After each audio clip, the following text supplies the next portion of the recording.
Hi, welcome to Creating with Miss Dobis. Today we're going to make paper rocking horses or moving sculptures. And remember, art should be fun.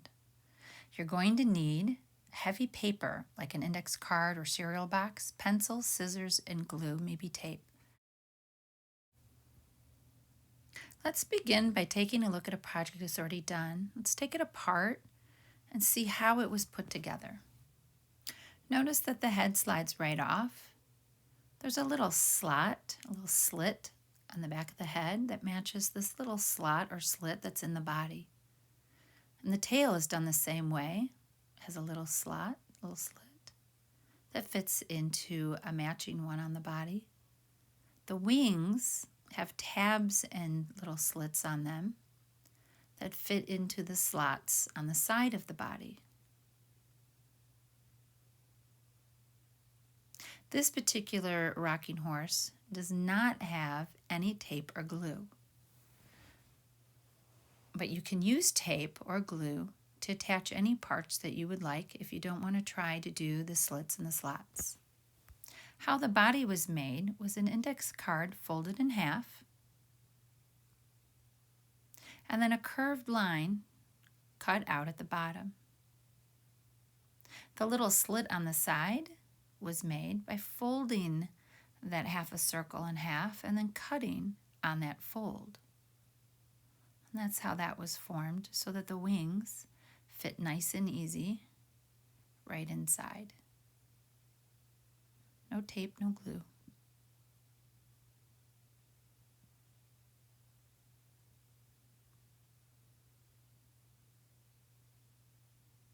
So let's put it back together. The wings go in the slots on the side.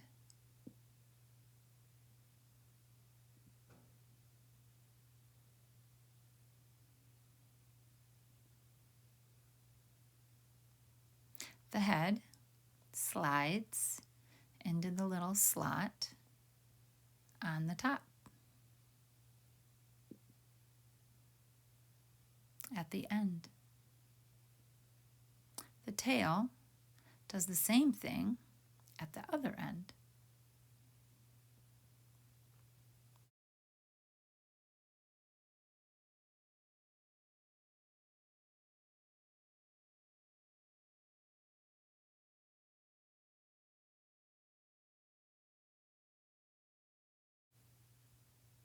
Nice. Go ahead and get your materials and let's get started. All right, grab your pencil or your marker and your thick paper. Fold that in half. Make sure that you draw at the bottom where it's open, not at the fold, but draw your curved line. Go ahead and grab your scissors and go ahead and cut that curved line. Make sure that it rocks before we do anything else to it. You can make some adjustments if you need to.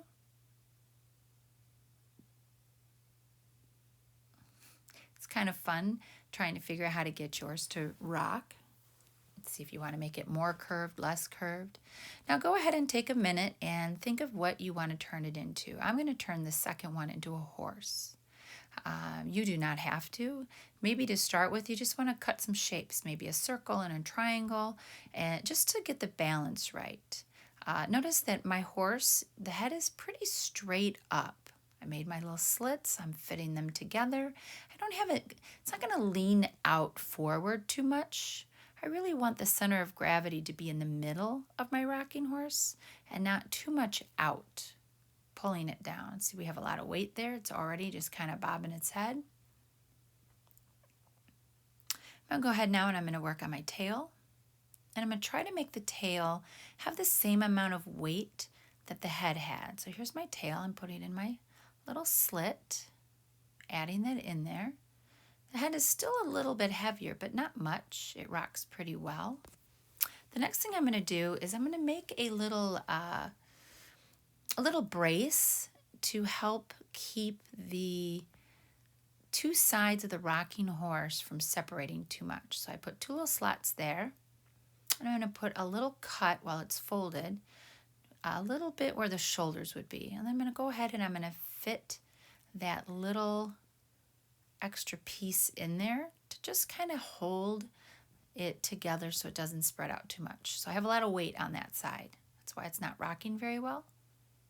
So I'm going to go ahead and do the same thing. I'm going to make another little brace, if you want to call it that, to go into the back.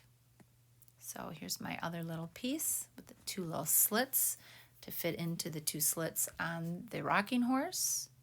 That'll help balance out the weight, and it'll help it rock a little easier. And that's my rocking horse. I hope you enjoyed it, and I hope you come back and visit again. Have a great day. Bye.